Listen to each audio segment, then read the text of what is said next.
Hola a tots i a totes. Bon dia. Aquest és el meu segon vídeo sobre la preparació de les proves de certificació del C1 i de C2 de valencià. Em diuen Aina Montferrer Palmer i soc professora de l'Escola Oficial d'Idiomes de Castelló, així com elaboradora de proves de certificació i professora associada de la Universitat Jaume I. L'altre dia vàrem parlar sobre consells per a preparar-se l'expressió escrita i avui ens toca parlar sobre consells per a preparar-se la comprensió escrita. A priori la comprensió escrita en valencià no hauria de donar-nos problemes, no? Perquè si som parlants d'una altra llengua romànica o fins i tot si som valencianoparlants, es pressuposa que el valencià l'entenem correctament. Bé, doncs, això és la teoria, però realment en la pràctica ens adonem que sí que hi ha molts casos en què tenim problemes per a provar les comprensions. La prova de certificació de l'Escola Oficial d'Idiomes, a veure, jo parlaré sempre de la conjuntura, de la casuística de les proves de certificació de l'Escola Oficial d'Idiomes. Tanmateix, la casuística de les proves de la Junta Qualificadora o de SIACOBA, que són les proves de la universitat, per a C1 i per a C2 de valencià són a muntó paregudes, és a dir, que podeu adaptar una miqueta aquests consells per a preparar-vos les altres proves. Entesos? Endavant! L'exercici de comprensió escrita de C1 i de C2 realment és molt semblant, d'acord? Es demana més o menys el mateix, perquè la comprensió ja en uns nivells tan elevats segons el marc europeu com de referència és molt pareguda, no? Bé, aleshores, la comprensió escrita compta amb 3 exercicis. Quins exercicis són? Doncs poden ser de la següent manera. Un exercici de relacionar, per exemple, fragments de text amb idees que resumeixen aquest text. Un altre exercici podria ser ordenar paràgrafs. Un altre exercici podria ser, per exemple, un tipus test, una resposta múltiple, és a dir, ABC o ABCD i escollir la resposta adequada. L'exercici de vertader i fals per a un C1 i per a un C2 no us el trobareu, d'acord? En la prova de certificació, dic, de l'Escola Oficial d'Idiomes. I m'he deixat per parlar de l'exercici més controvertit, que és l'exercici que més suspensos provoca, que és l'exercici anomenat close en anglès. Realment és un exercici d'omplir buits, d'acord? D'omplir buits podem tindre diverses variants. Tenim la variant més fàcil, que seria omplir buits amb frases o enunciats que tenim en un llistat, aleshores els hauríem d'anar col·locant en cada buit. Això seria relativament fàcil. Però la prova més difícil és quan ens demanen que posem una paraula en un buit. I és realment l'exercici en què centrarem l'explicació d'avui, d'acord? Perquè la resta són molt fàcils de fer. Aleshores, com ho faríem? Bé, sempre que se'ns demana una paraula, això ho direm ara, se'ns està demanant una paraula segons criteris informàtics. Què vol dir això? Vol dir tot allò que vaja entre dos espais. Per tant, penseu en un document de Word, quan l'escriviu, què va entre dos espais? Doncs, per exemple, pot anar una paraula o aquesta paraula amb un apòstrof o fins i tot amb un guionet després, o amb tot junt, l'apòstrof i el guionet. Tot això seria una paraula. Per tant, ja ahir hem d'eliminar tot el que se'ns ocórrega que pugui quadrar però que siguin dues paraules o bé que siga un apòstrof o un guió perquè això ja no seria una paraula perquè aniria unit a la següent paraula sense espais en blanc, aleshores no valdria. Entesos? Després veurem molts exemples de tot això. Bé, aleshores, l'exercici d'omplir buits. Podríeu trobar-vos, com en el cas de SIACOBA, que moltes vegades ho fan així, o també en el de la Junta, podríeu trobar-vos que us donen un llistat de paraules o alguna mena d'indici, de pista, sobre quin tipus de paraula se us està demanant. Aleshores, això facilita molt la tasca, d'acord? Però avui ens centrarem a entrenar aquells exercicis ja més difícils de tots, de close, que són aquells en què no ens donen cap pista. Entesos? Simplement està l'espai en blanc en el qual hem de deduir quina paraula va, quina paraula hi falta, hi manca. Aleshores, alguns consells per a les comprensions d'omplir buits. Les comprensions escrites d'omplir buits són una de les parts més problemàtiques de les proves de certificació de C1 i de C2. Es tracta d'un exercici que requereix un coneixement profund de la llengua, ja que l'examinant ha de demostrar que coneix la gramàtica de la llengua i quines són les estructures més genuïnes en aquesta llengua. Per això és una tasca que només es demana en cursos de C1 i de C2. La podríem trobar en un examen de B1 o de B2, però sempre amb un llistat de paraules per a escollir-ne les que toque, d'acord? No ens hem de capficar a intentar fer la tasca perfecta, entesos? Sabeu que per aprovar la prova de certificació únicament es demana que obtingueu un 60% de la nota. És a dir, que si la prova té 3 parts, 3 tasques, podeu optar a treure més nota en les altres 2 tasques, les de resposta múltiple o organitzar paràgrafs, i simplement en la del close, en la d'omplir buits amb una paraula, intentar fer-ho també com pugueu, però no patiu si vos equivoqueu, és normal equivocar-se. Caldrà omplir els buits amb una paraula només, és el que vos acabo de dir, i considerarem el concepte de paraula segons criteris informàtics. Això és que una paraula és un conjunt de caràcters precedit i succeït per un espai en blanc a cada part. Ara veurem exemples d'això. Per tant, en aquest exercici hi haurà respostes que inclouran un apòstrof, un guionet o amb 2 coses alhora, com ja vos he dit. En aquest exercici, en l'exercici del close, es busca la màxima genuïnitat i precisió semàntica. Això què vol dir? Que hem d'evitar paraules que no siguen del tot ajustades i que només simplement quadren sintàcticament. No hem de trobar la paraula més genuïna. Això és difícil d'explicar, però ara vos ho intentaré explicar. És a dir, que hem de preferir dir, per exemple, els alumnes ho van gravar o enregistrar amb el telèfon mòbil, que no els alumnes ho van fer amb el telèfon mòbil. Diríem que fer és una paraula amb una amplitud semàntica massa gran per al que ens ocupa, no? Per a aquest exercici. Compte, perquè si responem amb la paraula correcta, però escrita amb faltes d'ortografia, es comptabilitzarà com a incorrecta, sumarà 0 punts, d'acord? Tal com si la deixarem en blanc o com si escriguérem un mot erroni. Una cosa bona que tenen les proves de certificació de l'Escola Oficial d'Idiomes és que no resten les respostes incorrectes, d'acord? Aleshores, el meu consell sempre és que ho contesteu tot, perquè, si més no, no vos restarà.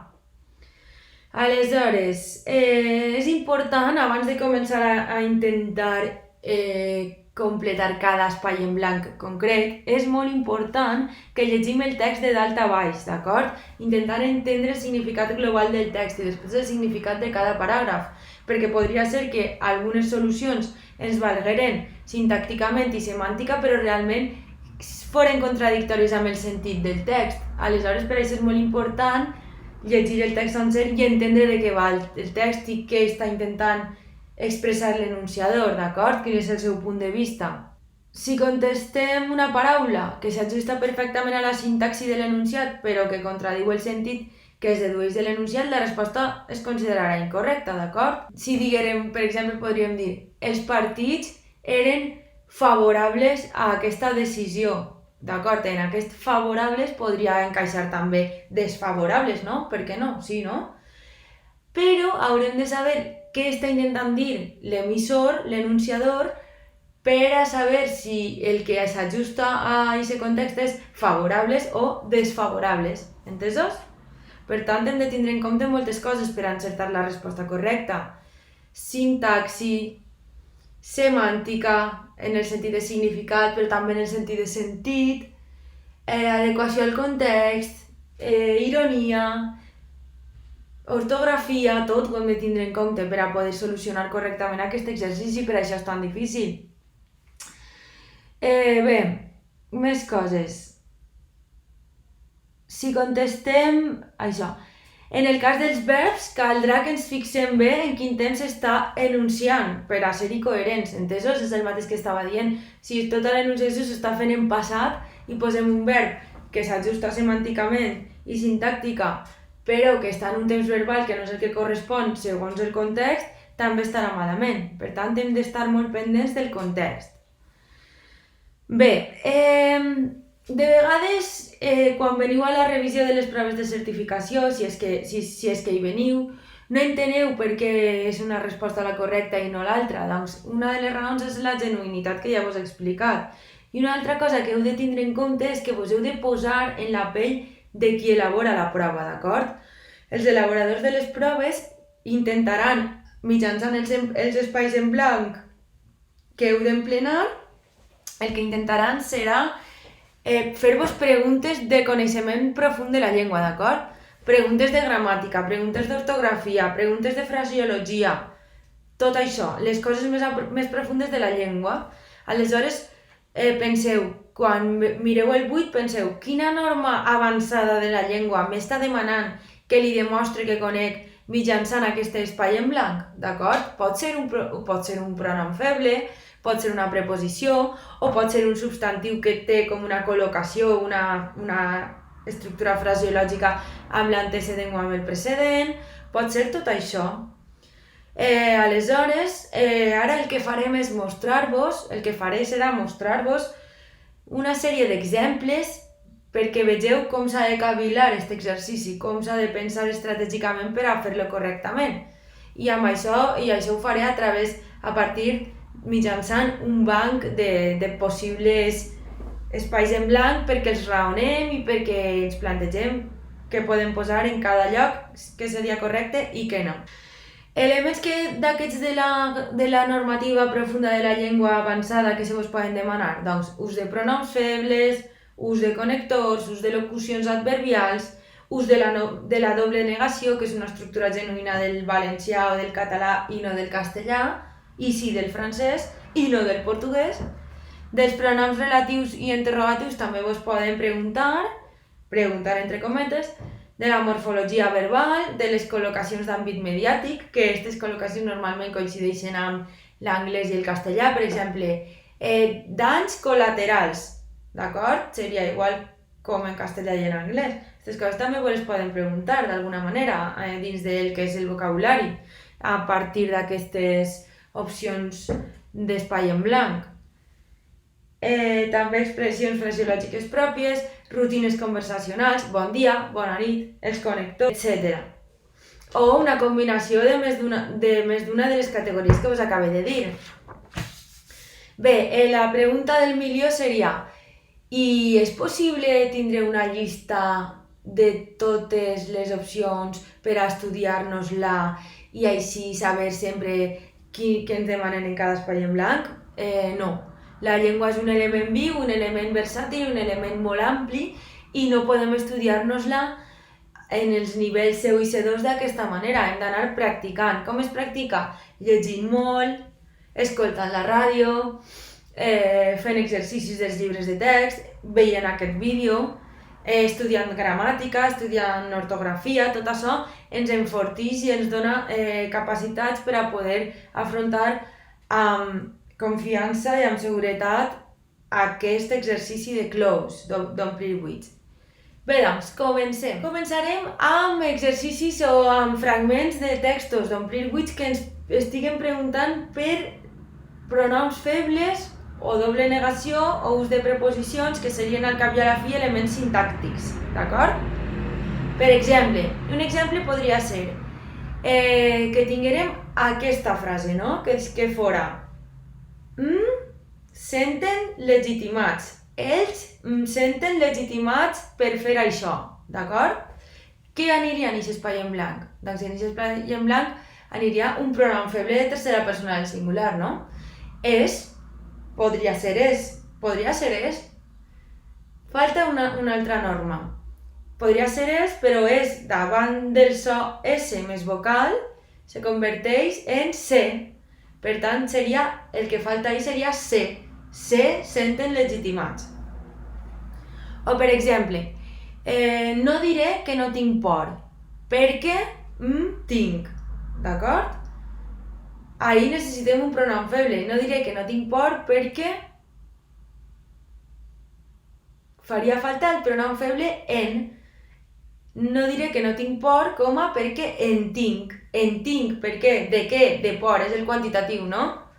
D'aigua en tinc, de pa en tinc, és com es diu en valencià. Bé, després podríem utilitzar també alguna qüestió de la doble negació. Per exemple, si diu i no, la meva mare no va ser la mare de Romina. Això voldria ser mai, i no, la meva mare mai no va ser la mare de Romina, d'acord? O tampoc no va ser la mare de Romina. Passem ara als pronoms relatius interrogatius o exclamatius que ens poden preguntar. Per exemple, si diem la gramàtica és necessària, l'alumne siga capaç de tindre un nivell competent de llengua, d'acord?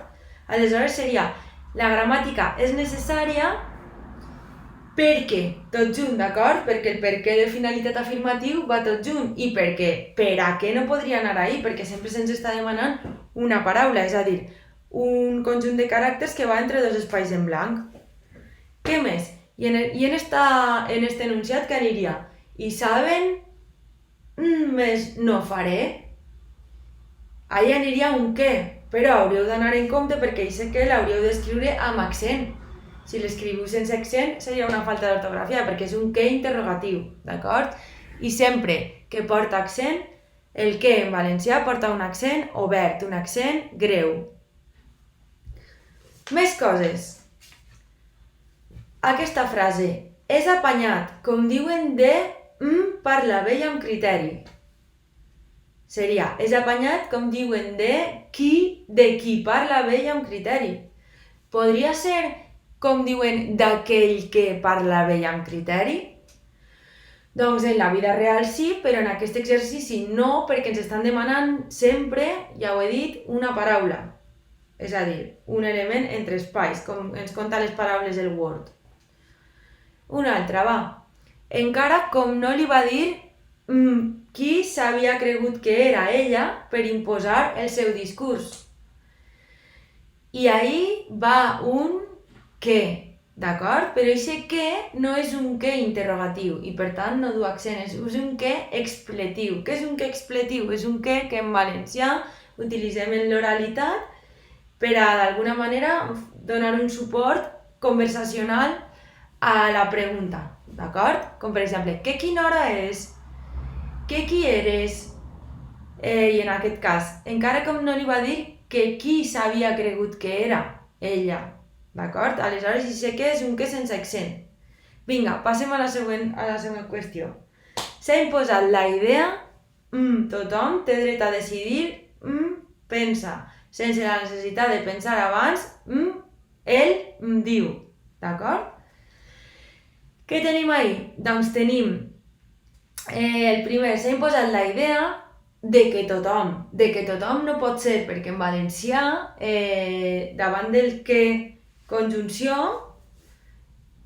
que el que conjunció no porta accent, davant del que conjunció mai pot anar una preposició, la preposició cau davant del que conjunció, per tant, ahí seria, s'ha imposat la idea que tothom té dret a decidir.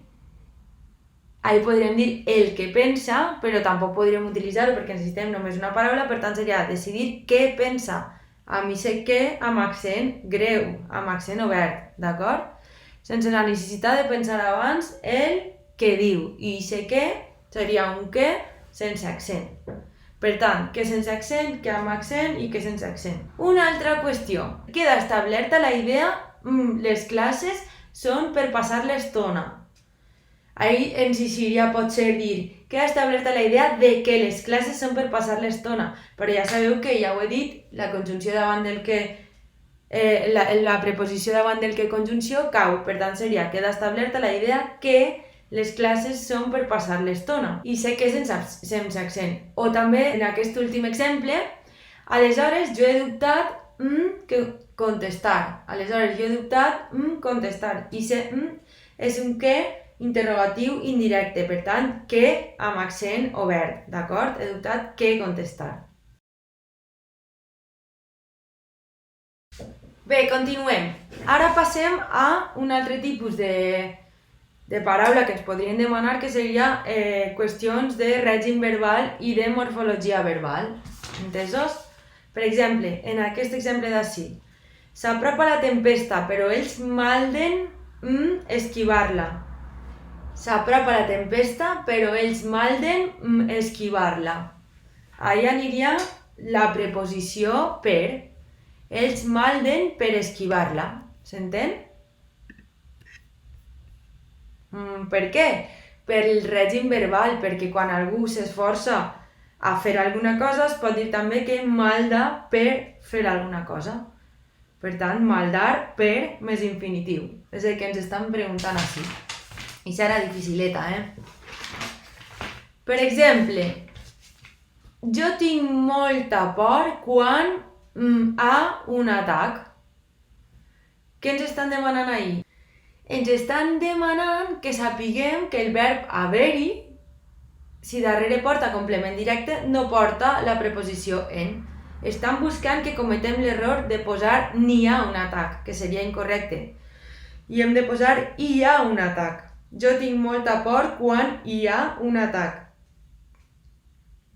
O per exemple, en aquesta altra. Jo no vaig de fer cap vídeo justificant-me. En aquest cas, jo no vaig de fer cap vídeo justificant-me. Ens estan buscant que sapiguem construir aquesta forma verbal. Jo no vaig haver de fer cap vídeo. D'acord? Haver de fer cap vídeo defensant-me. Un altre exemple. A mi no em van fer un perfil fals com si jo dient coses barroeres. Ahí podríem dir, a mi no em van fer un perfil fals com si fora jo o com si anara jo dient coses barroeres. Sabeu que també podeu dir fos o anés, d'acord? Utilitzar la variant oriental, estaria bé també. Els experts coincideixen afirmar que és la millor opció. Els experts coincideixen afirmar que. Així ens estan demanant que coneguem la norma del canvi de preposició davant d'infinitiu. Què diu aquesta norma? Aquesta norma diu que davant d'infinitiu no podem utilitzar ni en ni amb. Hem d'utilitzar o la preposició a o la preposició de, indistintament la que millor soni, d'acord? Aleshores seria, els experts coincideixen a afirmar que és la millor opció. S'entén? Teòricament també podria ser els experts coincideixen d'afirmar, d'apòstrof afirmar que és la millor opció. Però per què en aquest cas no ens convé aquesta solució? Perquè com que la d'apòstrof aniria pegada, enganxada a la paraula següent, no ens val en aquest exercici perquè ens estan demanant una paraula entre espais en blanc.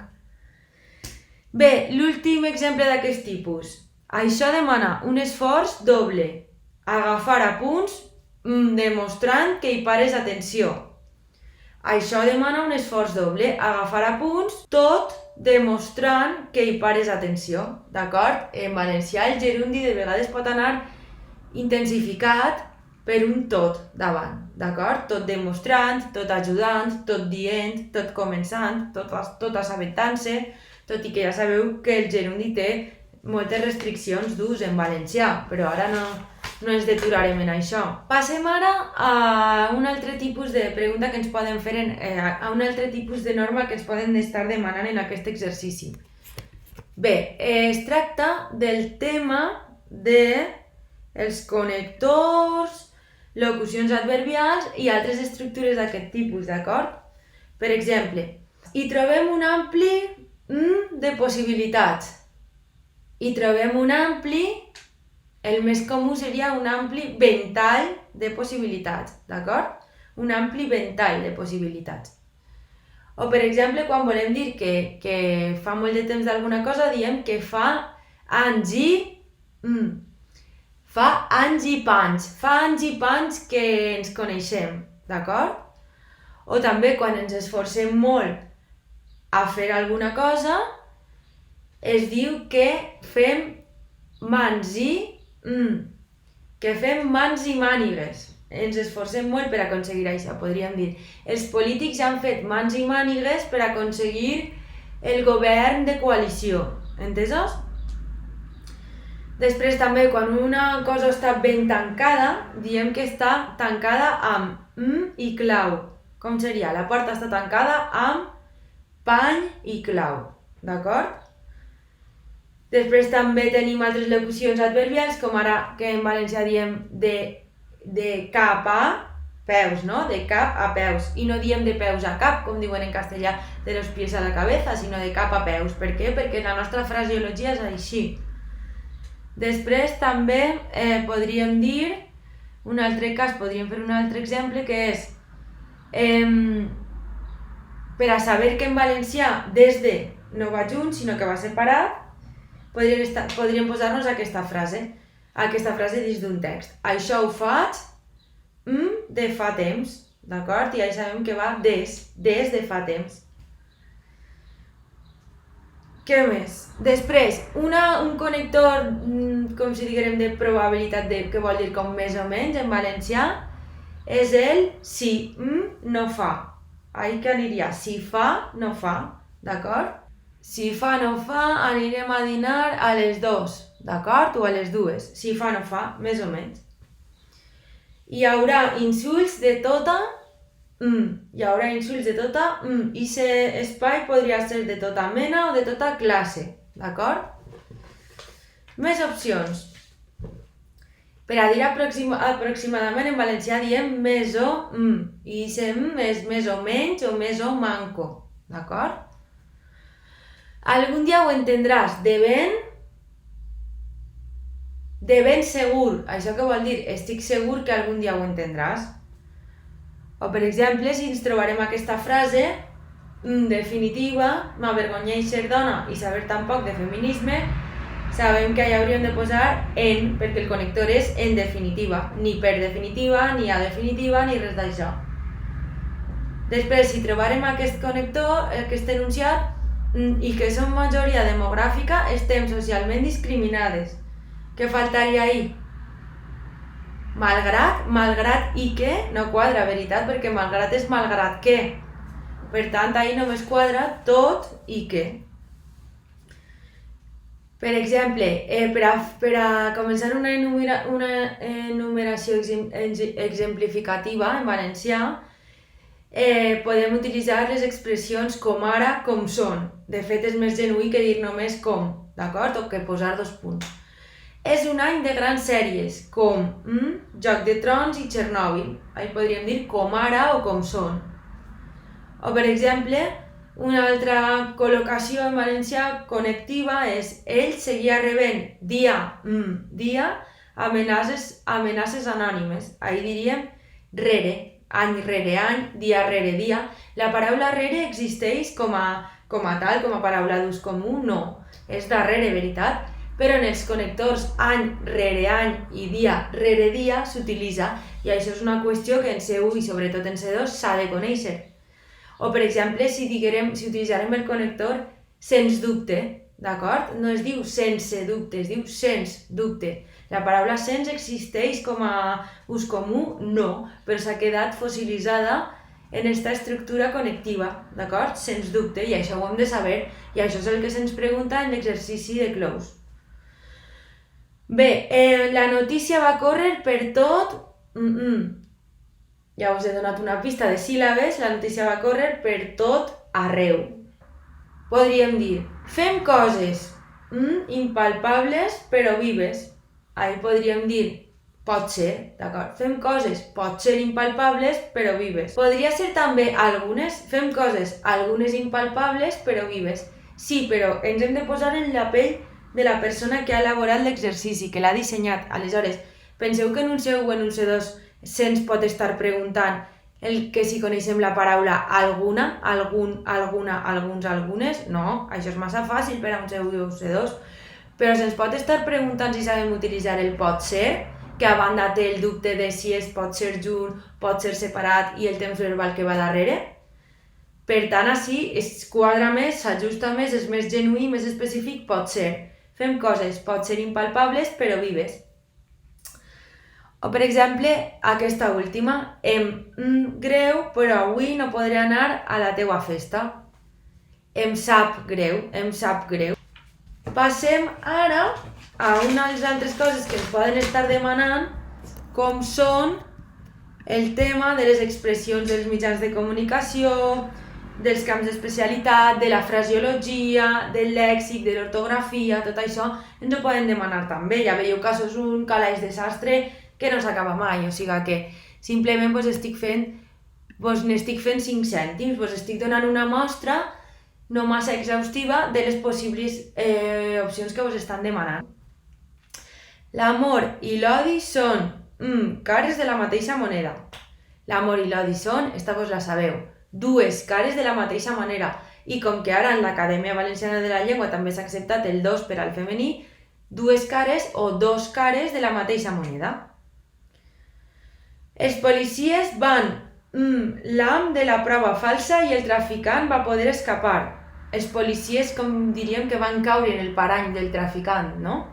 Aleshores diríem que els policies van mossegar l'am de la prova falsa. És la metàfora de la canya de pescar, no? Tenim un am, que els valencians també diem un amet, i un peix mossega l'am. Aleshores és com que es traga una mentida, cau en un parany. Per tant, els policies van mossegar, amb dues esses, l'am de la prova falsa i el traficant va poder escapar.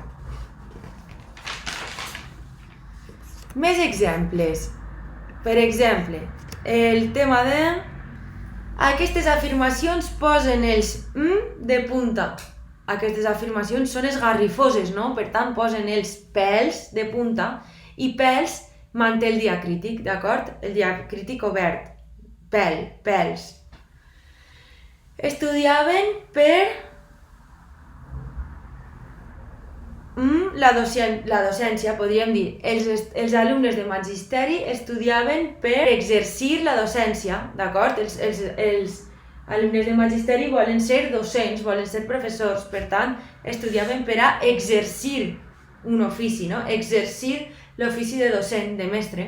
La mare li va explicar per què pagava la pena esforçar-s'hi, d'acord? Per què pagava la o per què valia la valdre la pena o pagar la pena, d'acord? És com que una cosa compensa fer-la, d'acord? Ja ho sabeu, és paregut al castellà. I apareix la protagonista sota un de voltors, amb el seu vestit onejant tal... Apareix la protagonista sota un... Seria com un grup de voltors, no? Un grup de voltors, d'acord, però grup és massa genèric.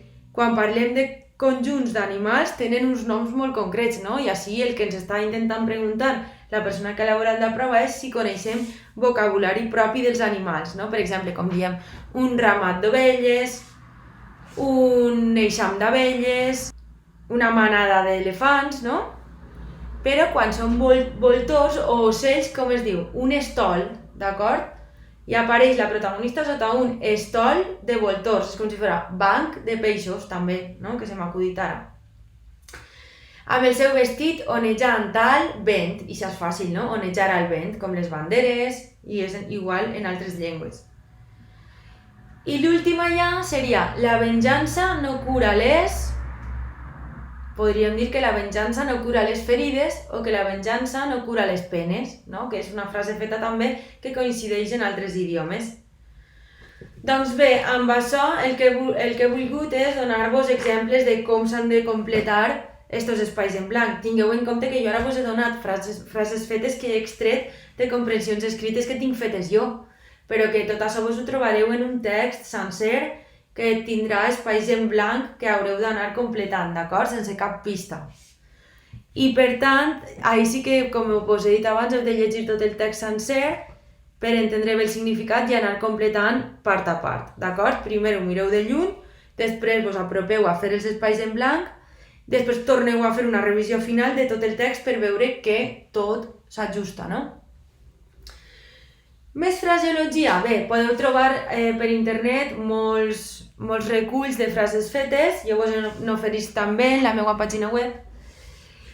I aquests reculls de frases fetes ens serveixen per a augmentar el nostre coneixement fraseològic i així tindrem més possibilitats d'encertar les paraules en l'exercici d'omplir buits, però no només això, també això ens permet enriquir les nostres expressions escrites i expressions orals amb expressions més autèntiques, més genuïnes que donen punts en l'examen, ben utilitzades, clar, ben contextualitzades, no només posades ahí d'aquelles maneres. Per tant, ara vos en diré algunes que a mi m'agraden molt, d'acord? A cau d'orella, parlar a cau d'orella, d'acord? Parlar fluixet. Fer una cosa a cor que vols, això vol dir fer una cosa amb satisfacció i comoditat. Tallar de socarrel, vol dir, aquest problema s'ha de tallar de socarrel, vol dir que s'ha d'acabar amb ell de manera dràstica. I de socarrel va amb un guió, soca-rel. Les hem vistes de tots colors, vol dir que han passat coses de moltes maneres. O, per exemple, a poqueta nit. A poqueta nit és una expressió que vol dir quan s'està fent de nit o estar amb l'ai al cor. Estic amb l'ai al cor perquè no sé res de la meva filla des de fa 10 hores. Imagineu-vos. Per exemple, quan una cosa és molt important, diem que és el pal de paller, d'acord? El nucli vertebrador, per exemple, podríem dir que el jugador, per exemple, podríem dir, per dir alguna cosa, Marc Gasol és el pal de paller dels Toronto Raptors, no? O Leo Messi és el pal de paller del Futbol Club Barcelona, per posar exemples així més populistes. Saber-se alguna cosa molt bé és saber-se-la amb tots els ets i uts, vol dir amb tots els detalls, d'acord? O que un lloc està ple de gom a gom. Ara, d'ací poquet, al meu poble serà l'Arenal Sound i es posarà tot ple de gom a gom. O, per exemple, quan expliquem una cosa de manera superficial, diem que l'expliquem per damunt. O hem fet els deures per damunt, vol dir que segur que hi ha errades perquè no els hem fet massa concentrats. O quan obrim una porta, l'obrim molt oberta, és que l'obrim de bat a bat, d'acord? O quan ens amaguem d'alguna cosa o no volem veure la realitat, que diem que amaguem el cap sota l'ala, no? Les autoritats amaguen el cap sota l'ala i no volen veure el mal estat de les instal·lacions esportives de la localitat. O, per exemple, un connector que m'agrada molt, que és per quan ens posem a explicar alguna cosa, això ho podeu utilitzar en l'expressió escrita i oral, que si volem anar part per part diem anem a pams, i ahí comencem. O, per exemple, quan algú ens cau malament o ens ha fet alguna cosa roïna i no volem saber res d'ell, l'enviem a pastar fang. Vés-te'n a pastar fang. O, per exemple, quan anem a classe podem dir fer campana, fer safrà, en cada lloc ho diuen d'una manera. O quan arribem tard a algun lloc es diu que arribem a misses dites. Mira'l, ja ha arribat a misses dites, és quan la classe ja s'ha començat, quan el dinar ja ha començat o el que siga, no? A taula parada, no? Podríem dir. O quan algú fa una carassa que no entén alguna cosa, arrufa les celles. O fer-li la creu a algú, això s'utilitza molt, veritat? Li he fet la creu, vol dir que ja no vull saber res d'aquesta persona, no? O quan algú està fent alguna bajanada, alguna bogeria, li diem, t'has begut l'enteniment? Beure's l'enteniment, és que està boig, no? O quan algú fa alguna cosa molt desagradable i molt humiliant, que li diem, t'hauria de caure la cara de vergonya. Tot això és fraseologia, no? O en valencià li diem que quan estem intentant fer-li moltes voltes a una cosa, li estem buscant 3 peus al gat o 5 peus al gat, d'acord? O, per exemple, quan li donem a algú autorització per alguna cosa, diem donar carta blanca. Podríem dir, l'Ajuntament ha donat carta blanca a la constructora per edificar aquells terrenys, d'acord? O quan volem anar-nos-en diem, toquem el 2, toca el 2, toquem el 2. O quan volem, mira, una cosa molt curiosa, quan volem tindre sort, en castellà diem tocar fusta, no? Tocamos madera. Doncs en valencià, per a tindre sort, no es toca fusta, es toca ferro, d'acord? Toquem ferro.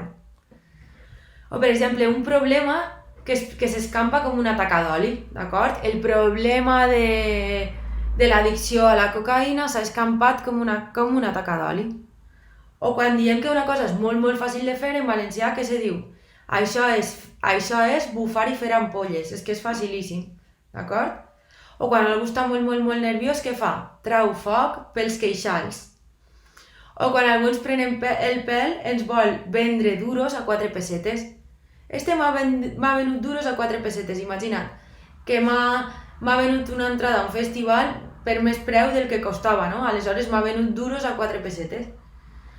O quan una cosa és, pensem que una persona és molt innocent i ho veu tot molt massa optimista, diem, és que no et cregues que tots són flors i violes. No tots són flors i violes, la vida és més dura, no?, que això. O quan diem que hem d'estar vigilants vigilants d'alguna cosa, diem que hem d'estar a la white. Estar a la white. Estigues a la white per quan isquen les entrades d'aquest festival més barates i les puguem comprar. S'entén? Bé, doncs això és tot el que volia dir-vos avui amb aquesta classe o aquest vídeo sobre l'exercici de la comprensió escrita. Molt important llegir primer el text de manera global i després anar a intentar solucionar-lo per parts, d'acord? Tant en l'exercici d'omplir buits com en els exercicis d'ordenar fragments o de resposta múltiple o del que siga. I una cosa que heu de tindre molt clara en l'exercici de resposta múltiple és que les respostes sempre van apareixent amb el mateix ordre que va desenrotllant-se el text, d'acord? Que va transcorrent el text. És a dir, primer llegireu i apareixerà la primera resposta, després la segona, no vos feu bojos intentant buscar respostes desordenades perquè no és així, d'acord? La resposta múltiple va per ordre, tant en la comprensió escrita com en la comprensió oral. Vinga, i fins ací el meu vídeo sobre com fer la comprensió escrita per a C1 i per a C2, preferiblement en les proves de certificació de l'Escola Oficial d'Idiomes i si no també per a Junta Qualificadora i per a SIACOBA. Moltes gràcies!